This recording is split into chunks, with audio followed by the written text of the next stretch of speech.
When you go to a writer's work, it is his personal world that you enter. What he is doing is paying a tribute to people and places he has known.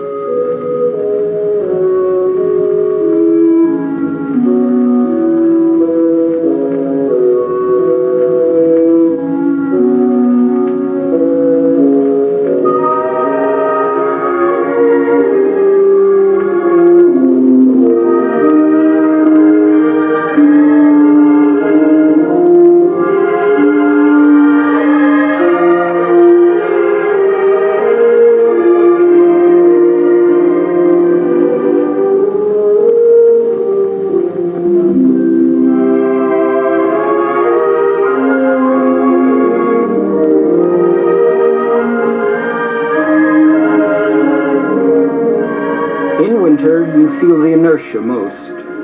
The summer restaurants are closed, the shops are empty. Wherever you walk, you feel you might be walking by empty rooms. The side streets are also empty. It has the typical atmosphere of a small town, where the slow hum of everyday life goes steadily on behind the closed doors and the closed windows. On the outside, on cold or blustery days, there's the startling absence of people. And while you can see, almost everywhere you look, the signs of things not being used, you can also see, much more easily at this time, in these empty winter months, the kind of community which is here, and the sort of life it has lived before.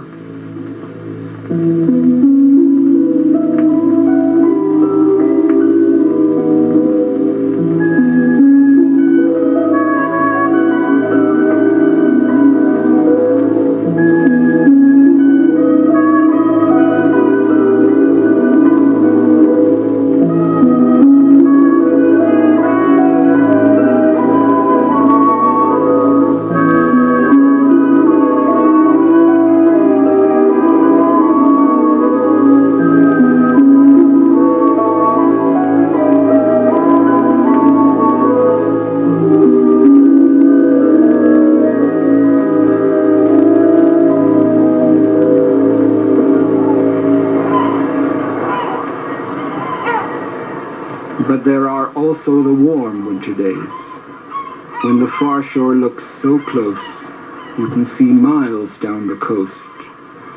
When people come out to the sun and lean against the harbor rails, or walk along the wharf and smell the salt and the seaweed and the wet sand. Some children go across the harbor. And this is January, and the sun is as hot as June. And there is something about these fine, still winter days that brings a terrible longing. It is almost a physical feeling in the stomach. The pace is slow as the surf coming in.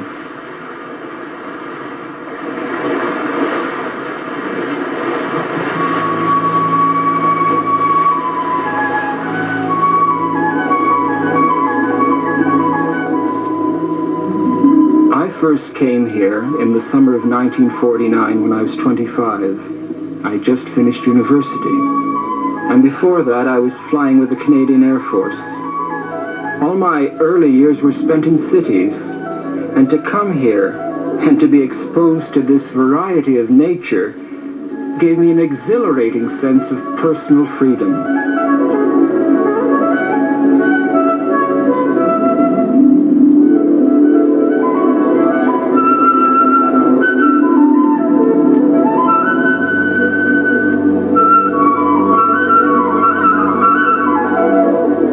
spend most of the time outside, just walking and looking. I found this exciting, for I was totally ignorant of much of what I was seeing. The names of the birds, apart from plain gull and sparrow, I didn't know. I didn't know the names of the flowers, or of the rocks, or what was gorse, or bracken, or heather, or blackberries, or these stunted English trees.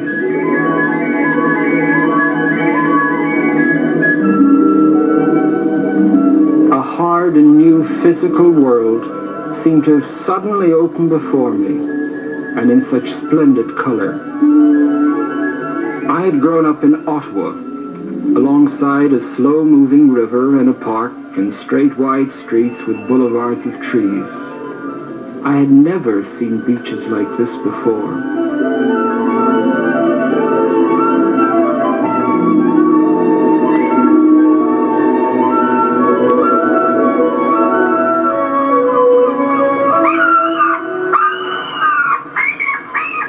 Just so I wouldn't miss anything, I would get up before 6 in the morning and go out. And later, I would write about some of the things I saw.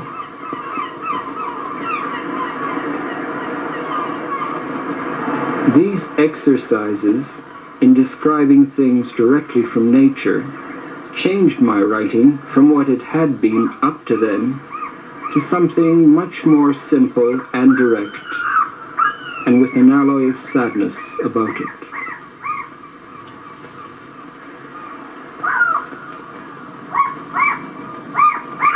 Then the smallness of the place, of these cottages and streets, had the effect of exaggerating the importance of a human being.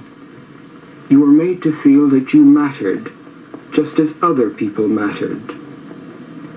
Perhaps it was a reaction to the war, or of being brought up in a city, or perhaps it was just being young and idealistic.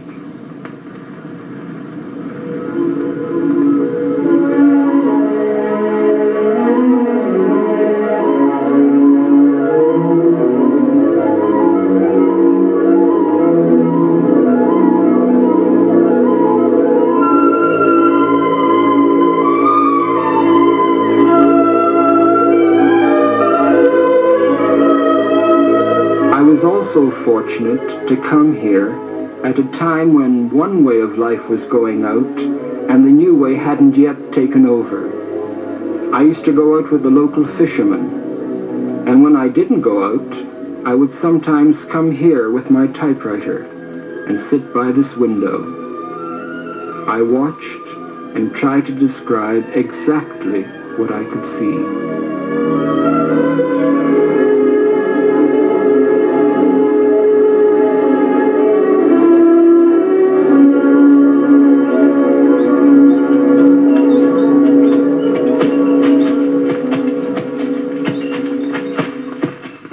Fish taken from the beach boats was transported by a horse and wooden cart. A small dog was always between the wheels. Across the sand to be auctioned off at the slipway. The slime from the fish ran onto the spokes of the large wooden wheels. And when the cart was going across the sand, the wind blew through the spokes, making from the slime fantastic balloon shapes. St. Ives was also a kind place to anyone who wanted to paint. But then it has a long tradition of painting behind it. When I came here, it was considered next to London the most important centre of British painting, and a lot of young men and women were down. That's also part of the tradition of established painters working alongside those just beginning. This tradition encouraged a St. Ives man of 70, Alfred Wallace, to paint these pictures.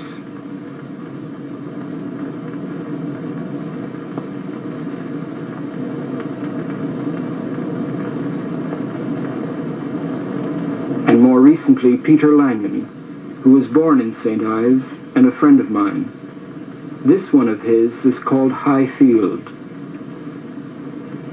I'm often reminded of Peter Lanion's paintings by the colors I see in the landscape around here. I used to go and visit the painters. They would show me what they were doing, and then we'd have a chat. And I've had some happy days in these studios. And I would go to see Pop Short here at the Copper Kettle, a much older man. He would tell me over a brandy of those who had come here before. He told me of his meetings with D.H. Lawrence, Catherine Mansfield, of Augustus John and Stanley Spencer and Christopher Wood, and many others. There was then a better balance between the different sections of the community. And in winter, it is much easier to see the layers of the various lives which have been lived here. For me, basically, St Ives hasn't changed, but the people have changed, and in so doing, they have changed St Ives as such. But St Ives is just the same as I knew it as a lad, except that it's grown. We all knew each other in those days, and we were one family. If, during the fishing season, if they had a lean season, the townsfolk, the business people, that is butchers and bakers and what have you, and grocers, they just carried them, knowing full well that their bill would be paid when times were better. And we had no qualms about it at all. And we mixed very freely. Of course, there was a dividing line, which maybe was rather stupid, between down along and up along. And that dividing line came at the marketplace.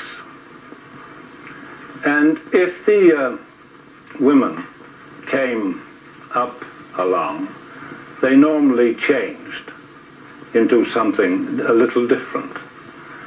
But it didn't alter them in any way.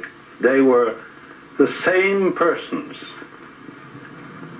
The fishing community in Downalong built their small granite cottages close to the sea and around the harbour.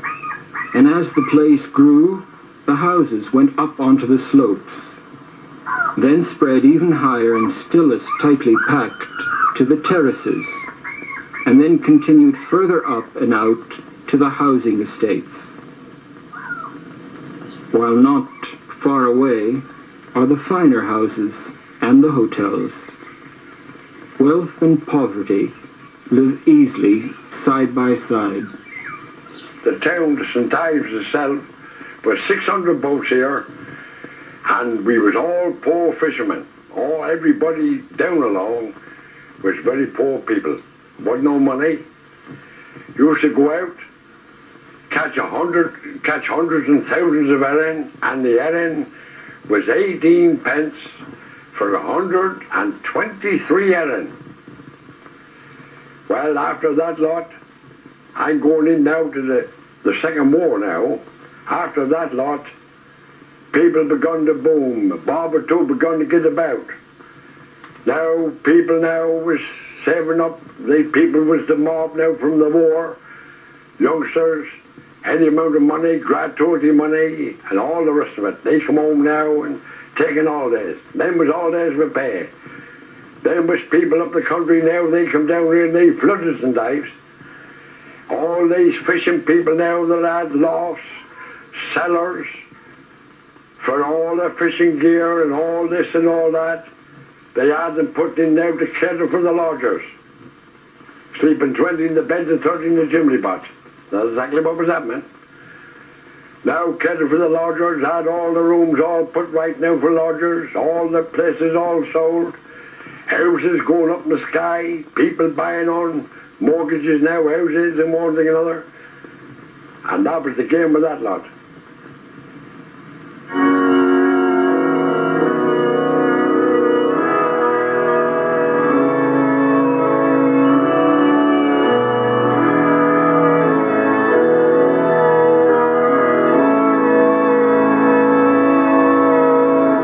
has been fairly constant throughout the times has been the chapel going. There are a lot of places of worship here, and in winter on a Sunday you can see it all come to life.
In my boyhood days when I was youngster, would never think of anybody cast a boat off on a Sunday here would be a home cry. They'd be here, the old timers here, coming down with their great thick moustaches, coming down, playing up murder. What did you cast that boat off for? Do you know today's a blessed Sunday? Look, that's what it was, we. Well, Captain, somebody down there bathing, they put their hand up in the water, we thought they was drowning, Captain. Bring that punt in here. Don't you never do it again, I'll put a rope around you. That's what it was. And St Ives Bay was full of men in and on a Sunday, and men starving, and they wouldn't go on a Sunday, no, they can't get it. Wasn't allowed. It's a little community to which anyone who comes here can feel they belong. But after I live here for a while, I find it necessary to leave and go back to Canada.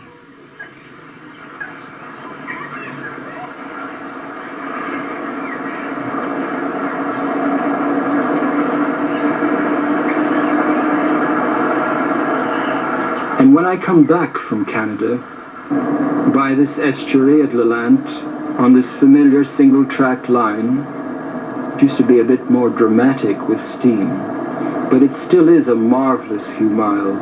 Even after 20 years, I find this last part of the journey refreshing. There is so much for the eyes, especially when the sun's out.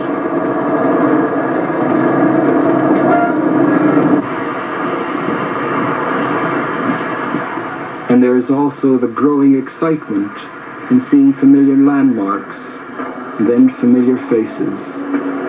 One has come home.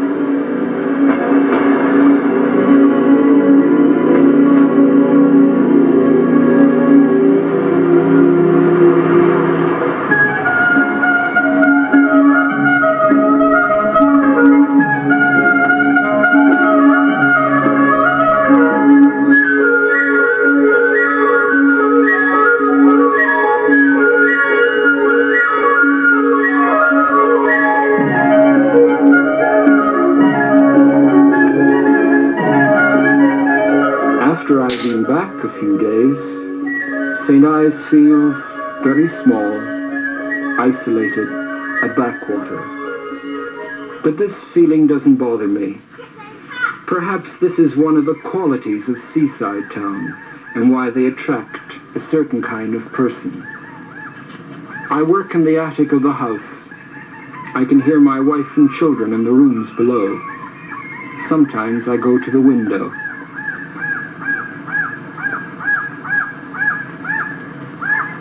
In a city, the airplanes are so low you can see them. They have either not long taken off or are coming down to land. But by the time they come here, all you can see are these vapor trails.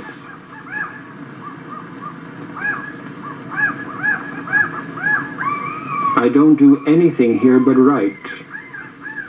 And sometimes I talk to myself. Well, when I first came here, St. Ives was a place, the kind I hadn't seen before. The smallness of the place somehow exaggerated the importance of the human being. And this was great because I'd just come from the war where we were all numbers or at the best names or ranks. And here we were in this very intimate place. People were somehow made to feel important. I was made to feel important. And I got this feeling here at the start of the importance of the individual. And against this, having lived here for 20-odd years now, I can see people pass through the place without leaving a trace. And again, it's the tension between the importance of the individual and the fact that people pass through life without leaving a trace that gives me my insight into my material. In a sense, this is an autobiography of myself, but because I'm alive and I'm part of this time, of this age, the more personal I can be in my writing, the more I can communicate to the other person, because the personal is what communicates between people. You see, I think that what a writer does is to remind people of the truth, and not the way they would like to see their portrait or the way they would like to see things as they pretend they are. I think a writer reminds them that there's things like death, that people have to get old. See, people go through life pretending that they're never going to die. They go through life pretending they're never going to be sick. And the writer is like a little man with a hammer going on knocking on doors saying, this will sometime come to you. But we know there are no men. I mean, you don't have little men with little hammers going around knocking on people's doors, reminding them of what's going to happen.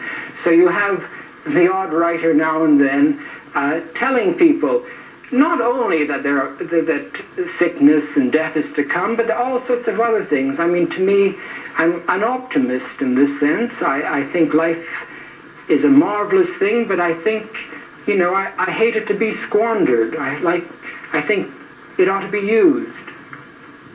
It's not a very active life, and when I feel the need of exercise or of being outdoors, I don't go down to the sea. I find the sea emphasizes the isolation of this place. I like to go to the country, and there are some fine walks near here. These farms are only a few minutes away. It can be very pleasant, and I continually get letters from people living in various cities who say how they envy me living here. But there are times in winter when I read the news in the papers or listen to the radio, watch television, and see how the rest of the country is caught up in a snowstorm, then living here feels like living in a safe area in wartime.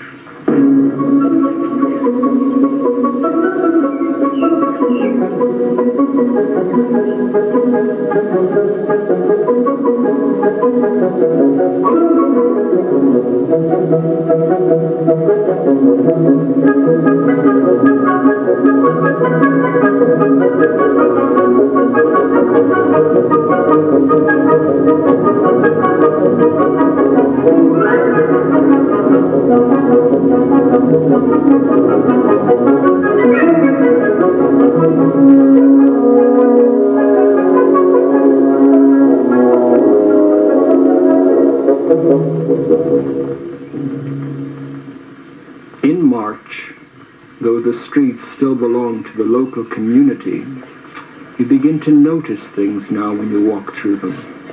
Change is taking place. You can see it in the freshened up paint, in the summer curtains and bed and breakfast signs that appear in the windows, and in the bustle of the women. Rooms that have been closed all winter are made ready for other people to live in. I like walking through the streets now. They are still empty, but there is a growing feeling of expectancy. Then it starts.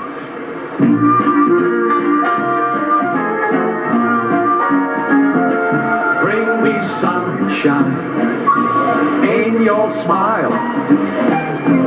Bring me laughter all the while.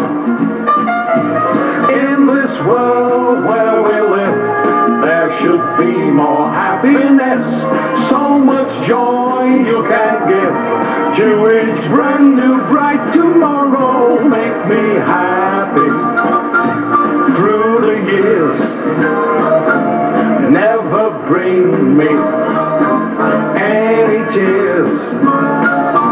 Let your arms be as warm as the sun from up above. Bring me fun, bring me sunshine, bring me love. Bring me sunshine in your smile. Bring me laughter all the while. In this world where we live, there should be more happiness. So much joy you can give to each brand new bright tomorrow. Make me happy through the years. Never bring me any tears. Let your arms be as warm as the sun from up above. Bring me fun, bring me sunshine, bring me love, sweet love. Bring me fun, bring me sunshine, bring me love.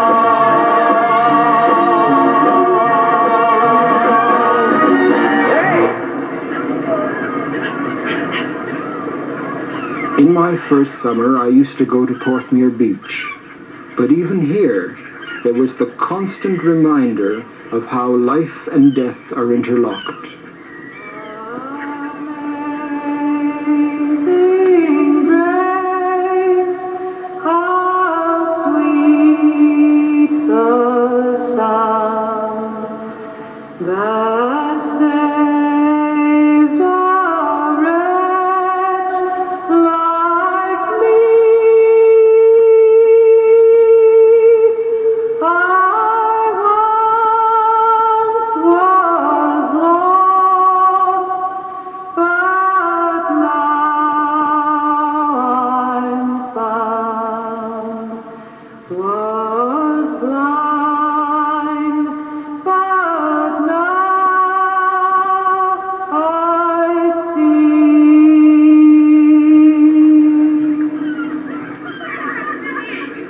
Again, when I was mixing with the summer visitors, doing some window shopping, or just wandering through the narrow, crowded streets, in the midst of all this gaiety of outward appearance, funeral cards would appear unexpectedly.